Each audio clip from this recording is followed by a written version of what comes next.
मैं इनकलाब भारती अपनी YouTube चैनल गाइडर नंबर 1 पर आप सबका स्वागत करता हूं। दोस्तों, जैसा कि आप सभी को पता है कि हम लोग मैथ्स के जो सब्जेक्ट है आप लोगों का, इस मैथ्स में आपका जो टॉपिक पढ़ रहे थे वो पढ़ रहे थे अनुपात एवं समानुपात, और इस टॉपिक से रिलेटेड हम कुछ प्रश्नों को हल कर चुके थे। चलिए आज के और प्रश्नों को देखते हैं।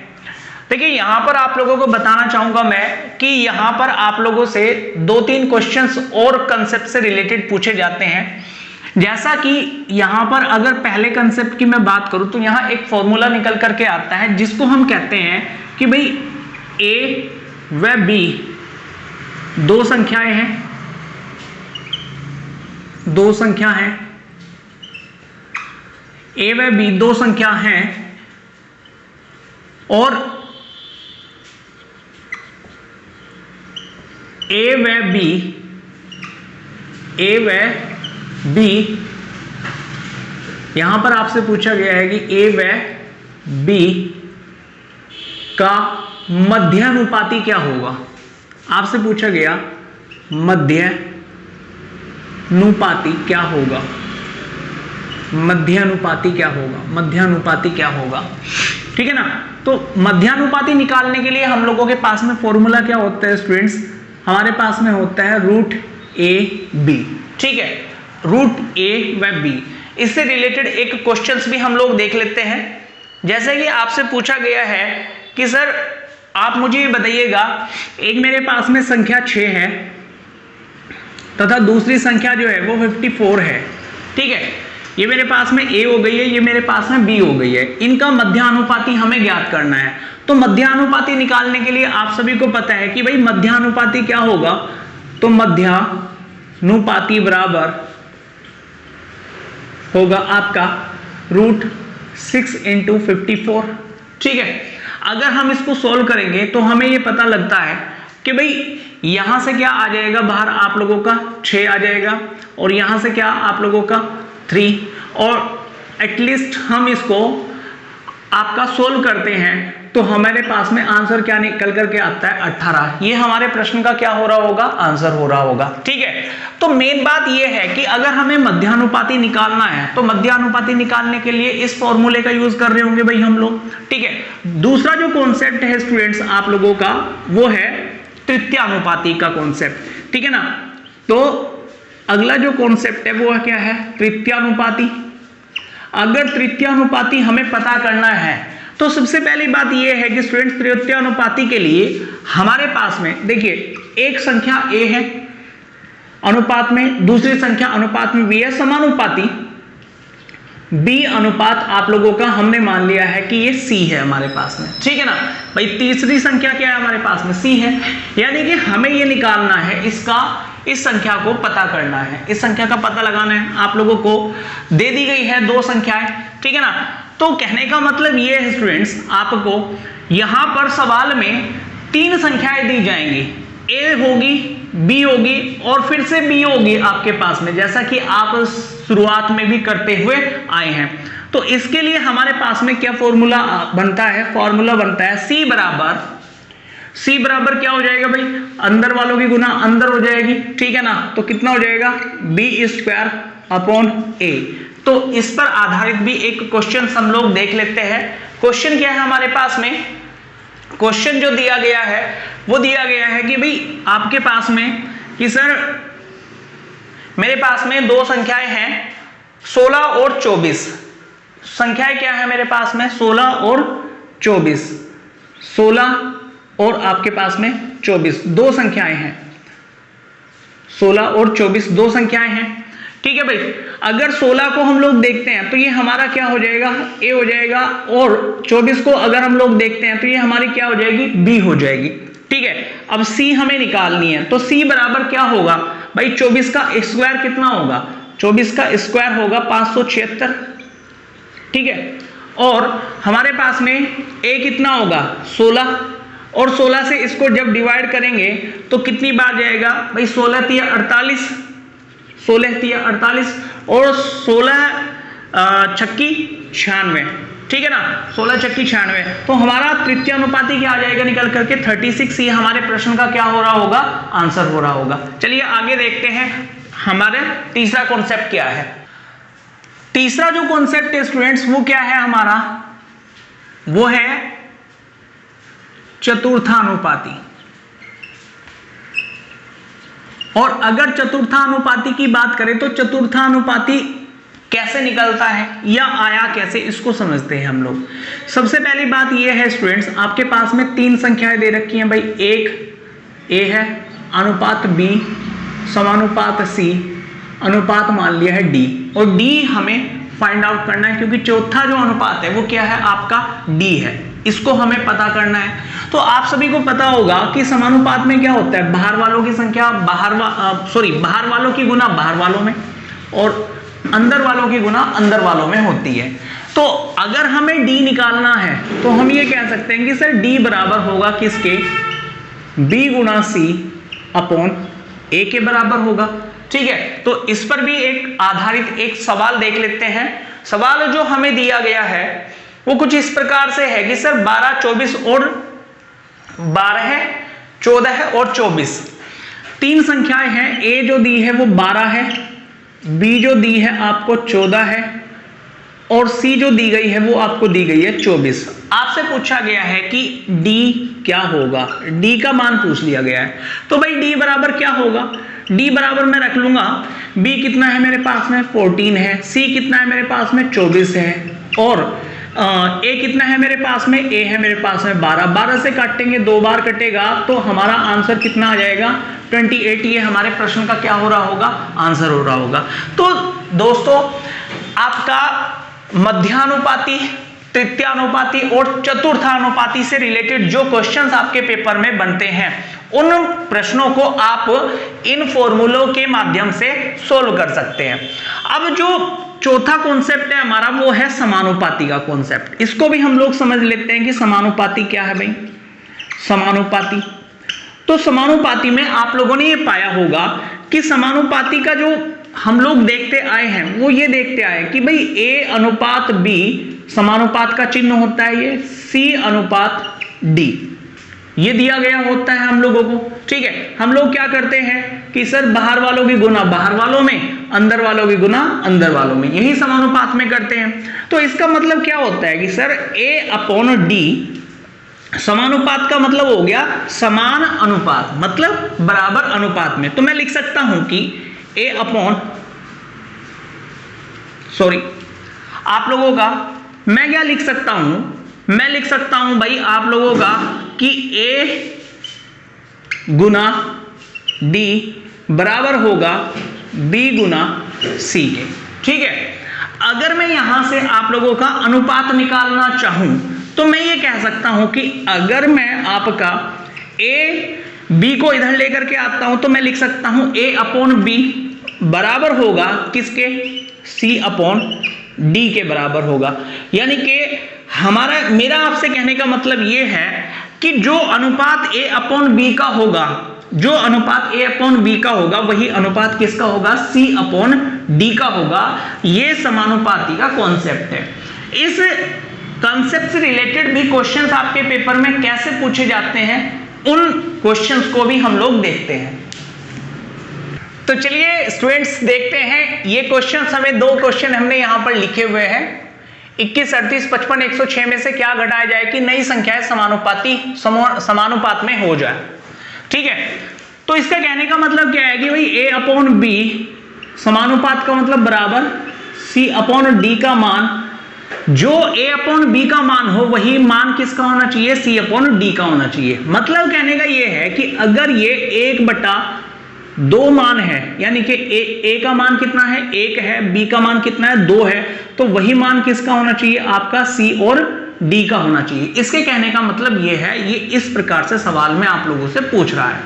तो मेरी बात बड़े ध्यान से सुने स्टूडेंट्स आप लोग, ये जो प्रश्न है आपका, इस प्रश्न को अगर आपने विदिन 10 सेकंड सॉल्व करना है, विदिन 10 सेकंड सॉल्व करना है, तो आप चलिएगा ऑप्शन के माध्यम से। ऑप्शन के माध्यम से अगर हम लोग चलते हैं तो देखिए 21 क्या है हमारे पास में a है, 38 क्या है हमारे पास में b है, 55 क्या है हमारे पास में c है और 106 क्या है हमारे पास में d है।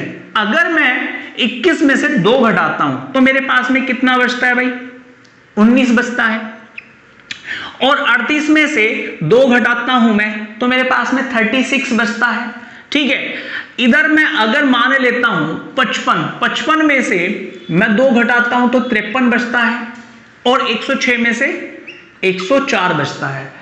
तो क्या ये आपस में 19 से 36 कटता है, 53 से 104 कटता है? तो ये नहीं कटता, इसका मतलब ये हमारा ऑप्शन नहीं हो सकता है। देखिए शुरुआती दौर है, आप लोगों को लग रहा होगा कि बहुत टाइम लिया जा रहा है, लेकिन मैं इसको बहुत कम समय में कर सकता हूं, ठीक है ना। लेकिन मैं आपको समझाने के पर्पज से थोड़ा समय ले रहा हूं। आप 4 को घटाइएगा तो कितने बचेंगे? 17 बचेंगे। 38 में से 4 घटाइएगा तो कितने बचेंगे भाई? आप लोगों के पास में 34 बचेगा। तो हमें ये पता है कि 17 और 34 कट रहा है।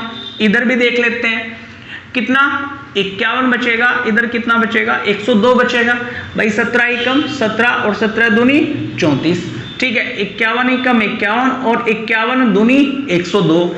वही मान आप लोगों का 1/2 इधर आया है, वही मान आपका 1/2 इधर आया है। तो इसका मतलब ये आंसर हमारा बिल्कुल सही आंसर होगा। अगले प्रश्न को देखते हैं। आपसे पूछा गया है कि 5, 13, 22, 47 में से प्रत्येक में क्या जोड़ें कि प्राप्त संख्याएं समानुपाती हो जाएं।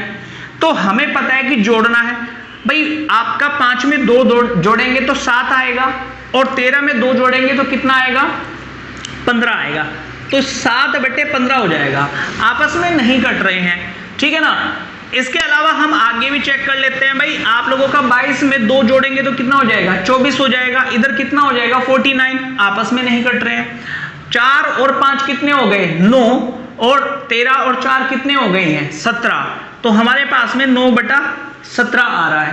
पहली बात तो ये आपस में नहीं कट रहे हैं। चलिए लेकिन फिर भी देख लेते हैं आप लोगों का भाई। इधर जोड़ेंगे तो कितना बनेगा हमारे पास में? 22 बनेगा, 26 बन जाएगा, ठीक है ना। इधर बराबर में कितना बनेगा? 26 बनेगा। और आप लोगों का 47 में 4 जोड़ेंगे तो कितना आएगा? 51, जो कि वैल्यू इक्वल नहीं हो रही है। अगर वैल्यू इक्वल नहीं है तो ये भी ऑप्शन नहीं हो सकता, ये भी ऑप्शन नहीं हो सकता। इसको देख लेते हैं। 5 और 3 8 और 13 और 3 कितने हो गए? 16। 8/16 हो गया है। चलो ठीक है जी। अगर यहां जोड़ते हैं 22 और 3 कितने हो जाते हैं? 25 हो जाते हैं। और आप लोगों का 47 में 3 जोड़ेंगे तो 50 हो जाते हैं, ठीक है भाई। 8 से काटेंगे एक बार, 8 से कटेगा 2 बार। 25 से काटेंगे एक बार, 25 से कटेगा 2 बार। तो हमारे प्रश्न का आंसर क्या हो गया? ये आपका आंसर होगा। चलिए आगे भी चेक कर लेते हैं थोड़ा सा। तो 5 और 5 10 हो जाएंगे आप लोगों का भाई। और नीचे कितना हो जाएगा? 18 हो जाएगा, ठीक है। इधर कितने हो जाएगा? 27 हो जाएगा। और इधर कितना हो जाएगा आप लोगों का? 52 हो जाएगा। और ये क्योंकि संख्याएं आपस में क्या है? नहीं कटती हैं, तो यही हमारे प्रश्न का क्या होगा? सही आंसर होगा। आगे देखते हैं स्टूडेंट्स। नेक्स्ट जो क्वेश्चन दिया गया है स्टूडेंट, देखिए कुछ सिक्कों से रिलेटेड भी प्रश्न आपके इस टॉपिक में पूछे जाते हैं। उन्हीं प्रश्नों को देखते हैं। प्रश्न यहां पर दिया गया है, 1 रुपये 50 पैसे और 25 पैसे के 378 सिक्कों के मूल्यों का अनुपात 13:11:7 है। इनमें से 50 पैसे के सिक्कों की संख्या कितनी है? ये आपसे पूछा गया है। तो भाई सबसे पहली बात यह है कि मूल्यों का अनुपात क्या है। आपके 50 पैसे, 1 रुपया, 50 पैसे और 25 पैसे, 4 तरह के सिक्के हैं आपके पास में, ठीक है। आपको दिया गया क्या है? मूल्यों का अनुपात। मूल्य का अनुपात ये दिया गया है।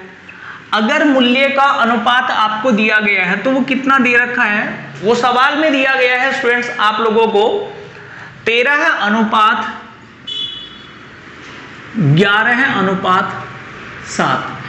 कहने का मतलब ये हो गया है कि भाई 1 रुपये के कितने आप लोगों का जो 1 रुपये का सिक्का है उनका मूल्य कितना है? 13 रुपये है। यानी कि ये 13 रुपये हैं, ये 11 रुपये हैं और ये कितने हैं? 7 रुपये हैं, ठीक है। अब बात यहां पर आती है सिक्कों का अनुपात क्या होगा भाई?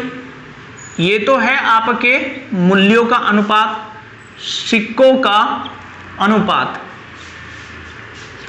अगर सिक्कों के अनुपात की हम बात करें तो 13 रुपए में 1 रुपए के कितने सिक्के होंगे? तो आप सभी को पता है सर 13 सिक्के होंगे। ठीक है भाई। 11 रुपए में 50 पैसे के कितने सिक्के होंगे? तो 22 सिक्के होंगे, क्योंकि आप सभी को पता है कि भाई 1 रुपए में 50 पैसे के 2 सिक्के होते हैं, तो 11 रुपए में कितने होंगे? 22 सिक्के हो गए। 7 रुपए में 25 पैसे के कितने सिक्के होंगे? तो हमें ये पता है कि कितने होंगे भाई? 28 होंगे। ठीक है। अब इन सभी को हम कर लेते हैं प्लस। अगर इन सभी को प्लस करते हैं तो हमारे पास में सिक्कों का जो अनुपात आता है वह कितना आ जाता है भाई? 13 और 28, ये कितना हो जाएगा आप लोगों का? 50 और 13 आपस में प्लस करेंगे तो कितना हो जाएगा? 63 हो रहा होगा। ठीक है। अगर ये 63 हो गया है तो हमारे अनुसार सिक्कों का जो अनुपात है, सिक्कों की जो संख्या आई है वो कितनी आई है? वो आई है 63 निकल करके आई है। जबकि सवाल में जो सिक्कों की संख्या दी गई है वो दी गई है 378। वो कितनी दी गई है भाई? 378 दी गई है। अगर 378 दी गई है तो क्या ये 9 से विभाजित हो जाएगा भाई? 9 से कटेगा, 9 सत्ते 63 और 9 तिया 27, 9 चौक 36, 9 चौक 36 और 9 दूनी 18 है। ठीक है। 7 से काटेंगे, 7 चक्का 42, यानी कि 63 का मान 378 सिक्के हैं, तो 1 का मान कितना आ गया है आप लोगों का? 1 का मान आ गया है 6 सिक्के। 1 का मान कितना आ गया है? 1 का मान आ गया है 6 सिक्के। ठीक है ना। यानी कि सिक्के, एक सिक्के के अनुपात का मान जो दिया गया है वो कितने के बराबर है? वो 6 सिक्कों के बराबर है। अब आपसे पूछा क्या गया है? आपसे पूछा गया है कि सर ये बताइएगा कि 50 पैसे, सवाल में क्या पूछा गया है कि भाई 50 पैसे के सिक्कों की संख्या कितनी होगी? 50 पैसे के सिक्कों की संख्या कितनी होगी? आप मुझे बताइएगा। अगर मैं 6 की गुना इसमें करता हूं, किसमें भाई? सिक्के के अनुपात जो है, सिक्के के 1 अनुपात का मान कितना है? सिक्के के 1 अनुपात का मान 6 सिक्के हैं। तो इसमें क्या करता हूं मैं? 50 पैसे के कितने सिक्के? 22 सिक्के। 6 की गुना इसमें कर देता हूं तो कितना आ जाता है? 132। और यही हमारे प्रश्न का क्या होगा? आंसर होगा, यानी कि 132 सिक्के होंगे 50 पैसे के। ठीक है। आगे चलते हैं। अगला जो प्रश्न दिया गया है स्टूडेंट्स, वो दिया गया है एक थैली में 1 रुपए 50 पैसे और 25 पैसे के सिक्के हैं। 50 पैसे के सिक्कों की संख्या 25 पैसे के सिक्कों की संख्या से 2 गुनी और 1 रुपए के सिक्कों की संख्या से 4 गुनी है। इन सिक्कों का कुल मूल्य 56 रुपए है। 50 पैसे के सिक्कों की संख्या कितनी होगी? तो ये हमें पता करना है। तो जैसा कि आप सभी को सवाल में दिया गया है भाई, 1 रुपए का सिक्का है, 50 पैसे का सिक्का है और 25 पैसे का सिक्का है, और 50 पैसे के सिक्कों की जो संख्या है वह 1 रुपए के सिक्कों की संख्या से 4 गुनी है और 25 पैसे के सिक्कों की संख्या से 2 गुनी है। ठीक है ना।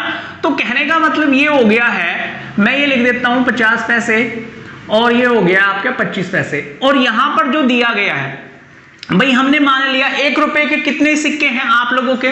1 रुपए के हमारे पास में 1 सिक्का है, तो 50 पैसे के सिक्कों की संख्या क्या है? इसके 4 गुनी है। इसका 4 गुनी होने का मतलब यहाँ 4 होगा और इसके 2 गुनी है, इसका मतलब क्या होगा?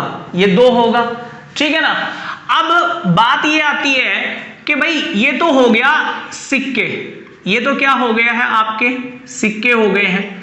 अगर हम बात करें मूल्य की, तो मूल्य का अनुपात क्या होगा? तो मूल्य का अनुपात 1 रुपए के 1 सिक्के में कितने रुपए होंगे? 1 रुपया ही होगा। 50 पैसे के 4 सिक्कों में कितने रुपए होंगे? 2 रुपए होंगे। 25 पैसे के 2 सिक्कों में कितने रुपए होंगे? तो 0.5 होगा। ठीक है भाई। अब यहां पर आप लोगों का, इनको अगर हम लोग प्लस कर लेते हैं तो हमारे पास में कितना आ जाता है भाई? ये आ जाता है 3.5 रुपए। और 3.5 रुपए का जो मान हमें सवाल में दिया गया है 3.5 रुपए का, जो हमारे हिसाब से कितना आया? 3.5 रुपए आया है, जबकि सवाल में कितना दे रखा है? भाई 56 रुपए दे रखे हैं। अगर हम लोग इसको डिवाइड करते हैं तो पॉइंट हटा लिया हम लोगों ने, भाई 7 पंजे 35 और 7 अट्ठे 56 और 5 से काटेंगे कितना 16। तो 1 रुपए का जो मान दे रखा है वो कितने रुपए के बराबर है, वो है 16 रुपए के बराबर, ठीक है ना। वो कितने के बराबर है, 16 रुपए के बराबर है। तो यहां पर आप मुझे बताइएगा कि जो 1 रुपए का मान है वो 16 रुपए के बराबर है, और यहां पर 50 पैसे के कितने रुपए हैं, 2 रुपए हैं। अगर 50 पैसे के 2 रुपए हैं तो कितने रुपए हुए आपके, यहां पर 32 रुपए हो गए हैं।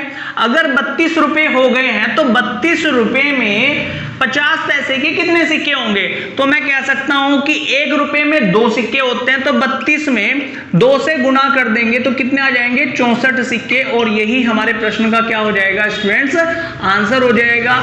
सो गाइज आज की इस क्लास में इतना ही। आप लोगों का अनुपात एवं समानुपात का चैप्टर खत्म हो चुका है, ठीक है। इससे रिलेटेड जितने भी प्रश्न आपके पेपर में बन सकते थे वो प्रश्न हमने इन सभी वीडियोस में कंप्लीट किए हैं। वीडियो आपको कैसा लगा हमें कमेंट्स करके बताइएगा, वीडियो को लाइक कीजिएगा, दोस्तों के साथ शेयर कीजिएगा, और जो भी स्टूडेंट्स पहली बार इस चैनल पर आया है वो हमारे चैनल को सब्सक्राइब कर लीजिएगा। So thank you very much guys.